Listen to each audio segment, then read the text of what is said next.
All right, guys, happy Monday. We're going to talk a little bit about methodology, right? We've spent a lot of days in class looking at lots and lots of data, public opinion, some polls, and some stuff like that.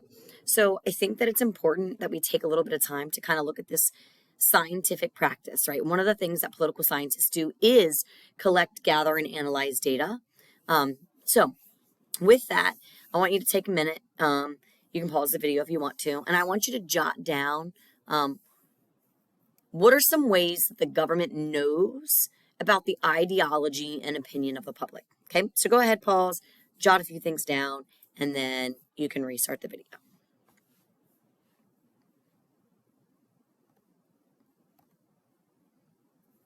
All right, so you probably put lots of things, right? Many of those things are not scientific. So what we try to look at most of the time is public opinion polling. Don't worry about that little blurb on the bottom. Okay, so with that, let's look at some of this methodology, including scientific and non-scientific ways that the government can, in fact, judge public opinion. And we can kind of see if some of those are like the ones that you wrote on top of your paper. Okay, again, do know while you watch this video, if I move too fast, you are the controller of the pause and the play button. So you should pause when you need to. You should rewind when you need to. And you should restart the video when you need to make sure you get this information. Also, you know that you can always directly access the slides themselves within Schoology if it helps you get the information a little bit better that way. All right. So some of the non-scientific ways that political scientists and people can do an assessment of what the views of the public are is they can just gather information generally from political parties and interest groups. Okay, they can look at information that's being reported by the mass media. They can look at what are the constituents saying, right? What are people who are writing out to public officials saying, right? If I'm posting on a public official's social media page or on a government website, or if I'm sending an old school snail mail letter with a stamp, or I'm sending an email, what am I saying to my elected officials, to my government, right? That is a way to determine how people feel. There's also something that is called a straw poll. These are polls that are conducted by media outlets. And what you need to recognize with these is that they aren't accurate and valid for the whole entire American population, right? Because only specific people listen to certain radio stations or go to certain websites or look at certain television programs or newspapers. So when a media outlet does a poll, they are only getting the opinions of the people who choose to be their audience, right? Only if I choose to listen to this radio station will I ever know if they're having a poll or asking a question. So we can't assume that information that is collected in that method represents the general American public, because the population of people who listen to Fox News or go to the MSNBC website don't represent the entire American populace as a whole, okay? And then I already kind of talked about political websites, social media, and blogging, right? So yes, you can get some raw information or data about how people feel by going to these outlets. But if our government is really going to look at this data and utilize that information for a true purpose, then it's important that the information that they acquire is valid, it is reliable, and that it is representative of the entire population in which they are looking. So with that, right, I answered that question already for you at the bottom. You don't need to write the question on your paper. Let us talk about what do we talk about when we mean scientific polling or methodology?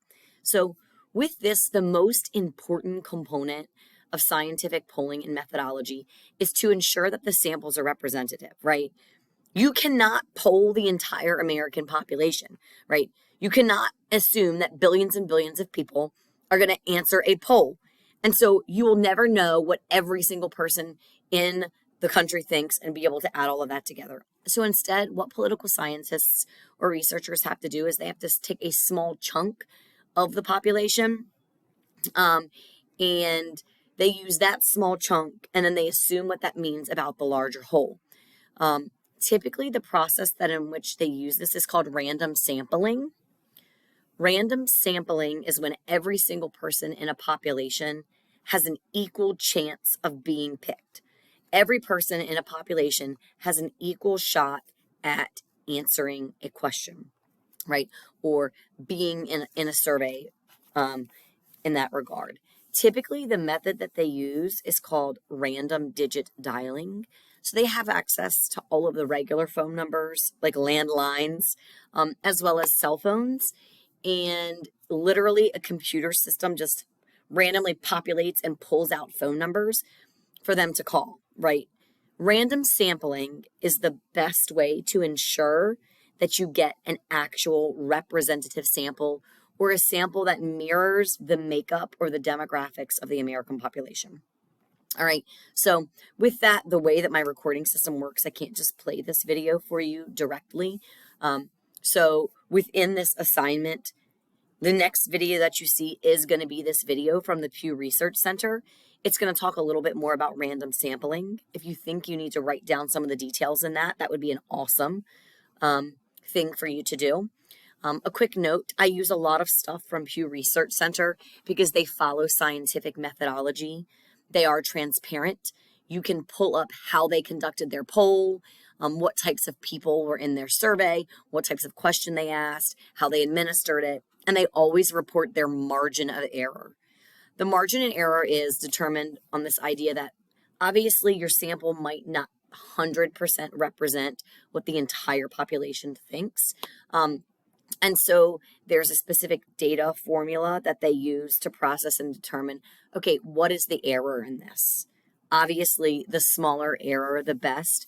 You typically don't want to see a margin of error any larger than 3 to 5, or that data is probably not very reliable. Okay, with that, I'm going to shut my face for now, and you are going to watch the next video in this assignment from the Pew Research Center on random sampling.